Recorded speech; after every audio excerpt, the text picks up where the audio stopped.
Hello everyone, my name is Justice Dove. I am a uprising third-year medical student, and I wanted to share a quick chart that I made. Includes some mnemonics for antibiotics for your study and pleasure if you're getting ready for step 1 or level 1. Stay tuned. Here is a chart that I made to kind of help remember all of the little nitty-gritty for antibiotics, and I feel like once you get this down, it will make answering questions a lot easier. So starting with the mnemonic, antibiotics can really terminate protein synthesis for many microbial challenging cells like germs, obviously. So that is the mnemonic that I have here. And then I listed the class for each one, and I made sure the ones that have multiple letters, they kind of go with the first two letters of the class. So CA, CH, CE. The M's, it was a lot harder to do that, but what I did for macrolides is made sure that many MA, so that you will know the other M just goes with the Mycobacteriums. These are the endings or prefixes that you can kind of look for to kind of help you figure out which drug that you're looking at. And this is another semi-mnemonic within a mnemonic, just to help you remember which ones. These are the beginning letters, so NATs. And then this was the ending, because if you look down here, glycoproteins also have that same ending.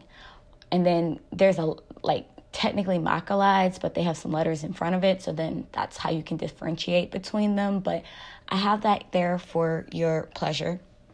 And then I kind of tried to keep a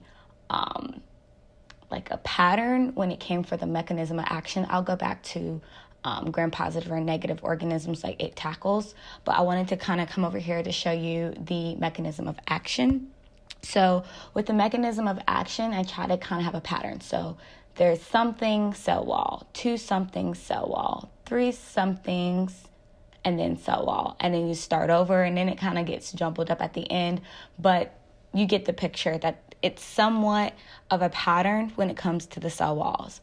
I also tried to keep the 30 S's at the top, the 50 S's at the bottom. There's also another cool mnemonic to help you remember which goes with the 30 S and 50 S. It's at 30, cell, CEL at 50. So that can kind of help you remember what goes with what. And then I have the organisms are here. So there's another mnemonic there. It's GLAMO, to help you remember which ones are just specific. And then the A in GLAMO are the ones that are negative only. And then the GLMO of that GLAMO acronym are positive. And then everything else is either or. Also, like I said, I included the resistance. These are high yield, so make sure you have those down. There's no mnemonic for that. That's just going to be flashcards. But I feel like if you get this part down, then you can add that later. Subscribe, whatever. Let me know what you think about this.